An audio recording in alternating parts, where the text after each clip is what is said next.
Hi guys, my name is Catherine and welcome to my channel, The Words of Catherine. Today we'll be doing a book talk on the book Library of Souls by Ransom Riggs. To top this video off, I gave this book 3.5 stars, 4 stars on Goodreads, somewhere in between that. This is the third part in the Miss Peregrine's Home for Peculiar Children series.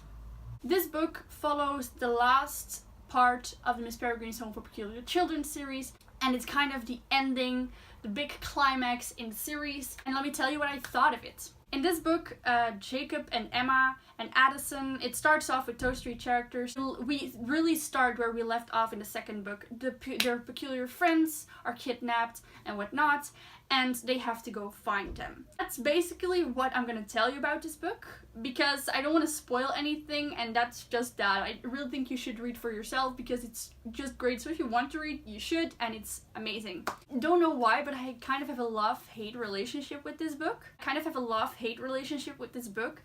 Because I adored Miss Peregrine's Home for Peculiar Children. I loved Hollow City, but I'm kind of torn between love and not really hate, but a slight dislike for this book, because I loved the first two parts, but the third part for me was great, but it somehow didn't really live up to the hype of the two books.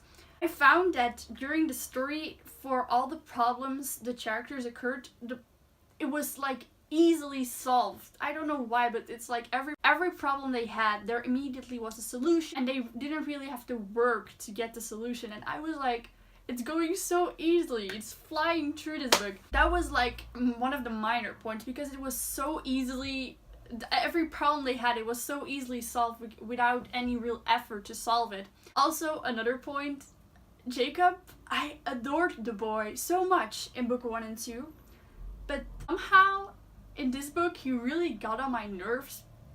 I don't know why, but he was just, sometimes I was like, Jacob, please don't. I don't know why. I sometimes didn't really feel him. Like, that's probably me, but I'm really in for his character development, don't get me wrong, but the point, he was always talking about the new Jake and the old Jake, and I was like, alright, I get this, I get that, I know, but I don't know, somehow he irritated me at some points, and I didn't really like his character as much as I did in the other books. Despite me really liking this book, somehow a lot of elements missed. I missed a lot of the peculiarities we saw in the first two books. Of course, we see peculiar children mentioned and a lot of peculiar loops and whatnot, but it lacked for me compared to the first two books. I don't know why, it's just, for me, it's that. I love Ransom Riggs' writing. His writing style is like very descriptive, very emotional. It's very, you really see the emotion in everything that's described in the description, and I love his way of describing things. He has like this old, I don't know the word in English for it, like barockish? Is that a word in English? Like old romanticism? Something along those lines. It's like very long, fluid sentences, and I really liked it. This book is also in first person, just as the other books, and again from the perspective of Jacob Portman, and I just really like Ransom Riggs' writing style. It's also the way how it works alongside the pictures you see in the book. You know, the awesome pictures that when you read a book you see something being described and about these people and these locations, and you already know, oh, we're gonna see a picture in the book.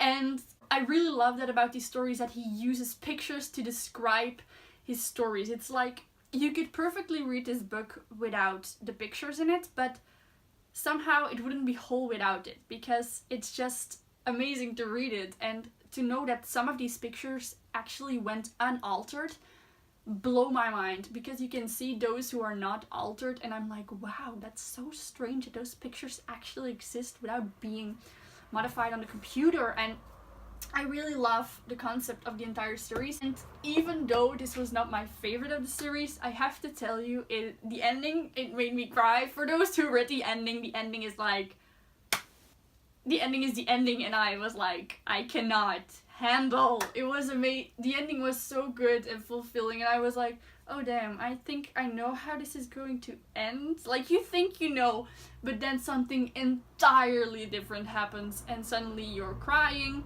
in your bed. At least that was what I was doing, and I was like putting the book away in my closet, on my bookshelf, and I was like, what is life? The ending was very fulfilling, and sometimes books end in ways that you're like, oh, now I don't know what will go on. And you don't know what will go on here, but you know everything is fine, everything is good. And apparently there's gonna be another sequel to the series or something, or another book in the Miss Peregrine series. And I'm really excited to hear about that. I liked the book, but not as particularly much as I liked the first two books, like Miss Peregrine's Home for Peculiar Children and Hollow City. But nonetheless, it was a great book. Ransom Riggs really knows how to write, and even though it was not as strong as the first two ones for me, I still enjoyed it, and I have no regrets on reading it, and I will always read every other book he has. Which brings me to the point I still have to read The Peculiar Tales, which is over there in my closet, on my bookshelf. Well, you guys, I hope you liked this video. I hope you liked watching it, you enjoyed it. So maybe if you want, give it a like, give it a subscribe, give a comment. Down below is all the social media in which we can talk about books. I really like talking about books.